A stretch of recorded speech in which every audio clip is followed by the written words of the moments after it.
De todos os cenários biológicos, médicos e químicos possíveis citados neste canal, as pandemias são certamente os mais comuns ao longo da história. Falamos um pouco sobre as pandemias no vídeo anterior, mas vamos examiná-las com mais detalhes agora. Fases.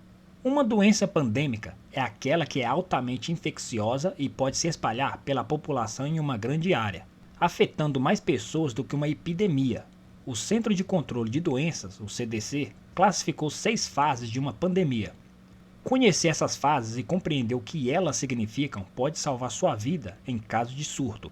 A fase 1 indica que o vírus está sendo observado em animais, mas ainda não se espalhou para a população humana.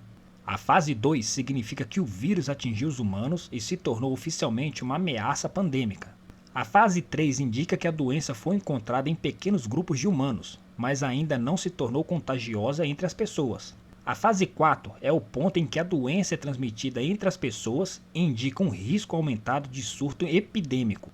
A fase 5 é o ponto em que a propagação da doença entre humanos ultrapassou as fronteiras dos países e ocorre em 2 ou mais países. A fase 6 é a mais grave. Indica que a doença é uma pandemia com alcance global que afeta 3 ou mais países. Pandemias de gripe. Os vírus da gripe causaram algumas das pandemias mais graves do passado.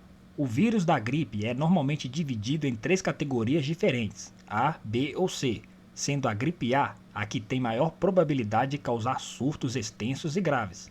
Os vírus da gripe A afetarão humanos e animais, tornando o contágio generalizado muito mais provável. Os vírus da gripe B, por outro lado, afetam apenas os seres humanos. A gripe C simplesmente cessa com um ligeiro desconforto respiratório.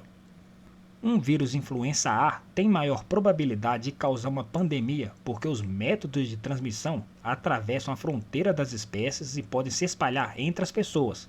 Alguns exemplos de surtos de gripe A incluem gripe suína e gripe aviária. SARS é a abreviatura de Síndrome Respiratória Aguda Grave, e esta pandemia ocorreu entre 2002 e 2003. Durante o seu percurso foi responsável por quase 1.000 mortes. SARS é considerado um vírus influenza A, e as origens do vírus começam com a propagação da doença de pequenos animais para as pessoas. Depois disso, porém, a principal causa da propagação da doença foi através de simples espirros e tosses humanas.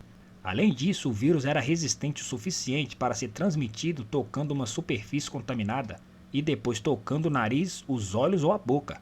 O SARS é tratado de várias maneiras, incluindo antibióticos, medicamentos e injeções de esteroides, que podem reduzir o inchaço e as inflamações nos pulmões.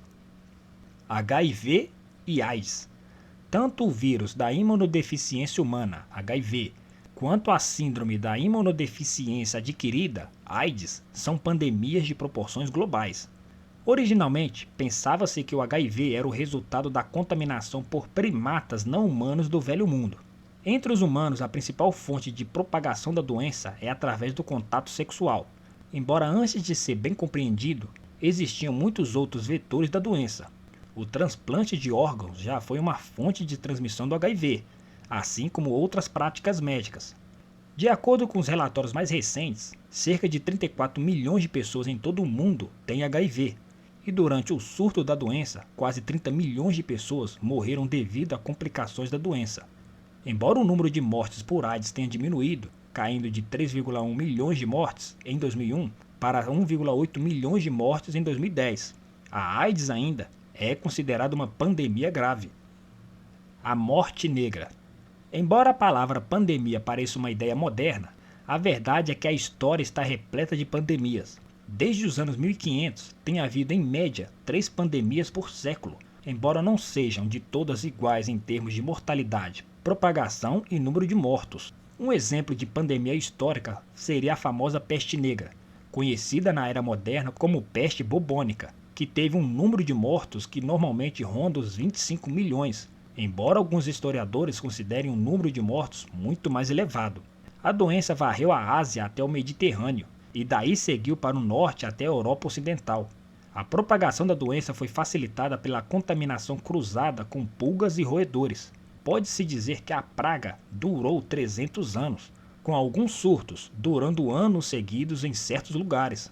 Curiosamente, a peste bubônica ainda é uma doença que surge de tempos em tempos, na era moderna. Se for detectado nas primeiras 24 horas, é totalmente tratável com antibióticos modernos. O risco real de pandemias. Quer sejam leves ou graves, as pandemias não devem ser encaradas levianamente.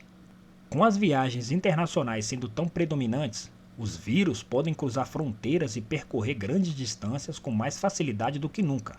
Isto significa que é possível espalhar doenças muito rapidamente, especialmente quando se leva em conta o tempo passado no aeroporto ou qualquer outro centro de viagens. As pandemias são um problema sério que pode ter efeitos surpreendentemente reais num período muito curto de tempo. Se você investe na preparação para emergências, é muito importante que compreenda o risco de pandemias, especialmente quando outros desastres podem estar acontecendo. Por exemplo, devido à diminuição da higiene e do saneamento que normalmente ocorre durante uma situação de catástrofe, o contágio torna-se mais provável. E lembre-se, esteja sempre preparado.